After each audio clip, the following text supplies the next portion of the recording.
Europe 1. Le grand direct des médias, Jean-Marc Morandini. Et le fait média du jour, c'est donc le grand retour de Nabila sur la scène médiatique. Un peu moins de 6 mois après être sortie de prison, elle répond à une longue interview dans le nouveau numéro du magazine Lui. Jérôme Ivanitchenko, bonjour. Bonjour Jean-Marc. Vous êtes notre expert média. Alors d'abord, il faut dire que c'est un joli coup pour le magazine de Frédéric Becbédé. Oui, un très joli coup pour lui qui a donc décroché la première interview de Nabila depuis sa sortie de prison en décembre dernier. Un entretien que toute la presse rêvait d'obtenir et que l'on peut donc découvrir dans le numéro 17 du magazine en kiosque aujourd'hui.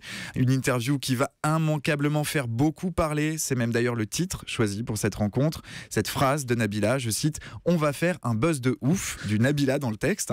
Un buzz savamment orchestré. Vendredi dernier, Nabila avait posté une photo sur les réseaux sociaux où elle prenait la pose aux côtés de Frédéric Becbédé. Elle laissait entendre qu'elle apparaîtrait dans le prochain numéro du magazine. On imaginait qu'elle serait en couverture. Nue. Ça n'est et nue surtout. Bah oui. Ça n'est finalement pas le cas. C'est le mannequin Camiro qui pose topless à la une. On se contentera donc d'une interview sur 8 pages menée par Frédéric Becbédé. Une interview décrochée sans avoir dépensé le moindre centime, ou presque.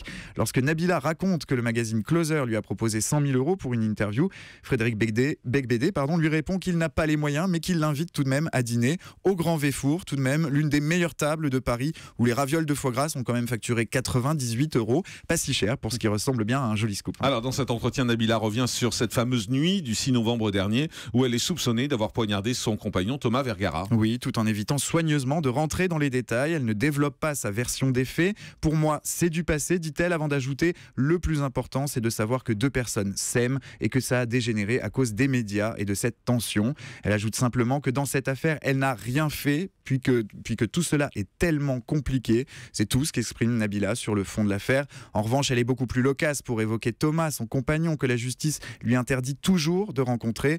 Pour elle, je cite, « Le pire, c'est que ce mec, je sais que c'est l'homme de ma vie et je ne peux pas le voir. » Puis elle développe, « Il me rend heureuse à fond. Il m'écoute, il est gentil, il est doux, il prend soin de moi, il me lave les cheveux. » Il me lave les cheveux. Il me lave les cheveux, oui. Ouais, On sait d'accord. combien les cheveux sont importants pour Nabila. Ouais, et visiblement, Thomas Vergara le savait bien, lui aussi.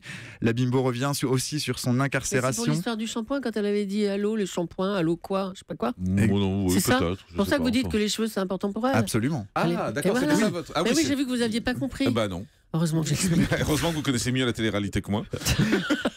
En tout cas, quoi qu'il en soit, la bimbo revient aussi sur son incarcération. Elle a passé 5 semaines à la prison pour femmes de Versailles.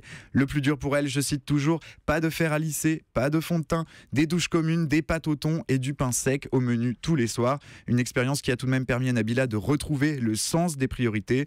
De son propre aveu, ce passage par la case prison a été une cassure qui lui a permis de se renouveler, de réfléchir au sens de la vie et de constater que la télé et les médias ne sont pas tout pour elle. Et puis, il y a cette fameuse histoire qui fait beaucoup parler depuis hier, ces fameuses histoires de son salaire. C'est 100 000 € par mois, dit-elle. Oui, elle parle de la marque de vêtements qu'elle a créée, qui est en cours de développement au Japon. Et plus surprenant, elle prétend en effet que cette marque, qui n'est pas encore en pleine expansion, cette activité lui rapporte la somme assez folle de 100 000 € par mois. On a quand même vraiment du mal à comprendre comment c'est possible. Bah oui, surtout si la marque est juste en cours de développement et en plus au Japon, je vois pas pourquoi les gens au Japon achèteraient des vêtements de la marque Nabila. Donc peut-être qu'elle raconte n'importe quoi, c'est possible. Puis elle évoque aussi ses envies et la suite de sa carrière. Et parmi elles, il y a le cinéma. Aujourd'hui, Nabila veut devenir comédienne et elle assure qu'elle ne sera pas trop regardante sur le scénario. Elle accepterait même de commencer par un tout petit rôle. Elle dirait oui si un réalisateur lui demande seulement, je cite, de balayer le sol. Donc pourquoi pas, avis aux amateurs.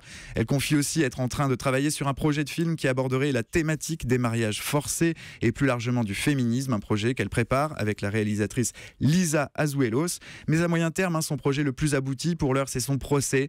L'enquête est désormais close. Le procès de Nabila Benatia devrait se dérouler à la fin de l'année et elle l'aborde avec une très grande sérénité. Je cite, « Pourquoi j'aurais peur puisque je n'ai rien fait » Je n'ai rien fait, c'est ce qu'elle dit à la fin de l'interview. Merci beaucoup, Jérôme Ivanitchenko.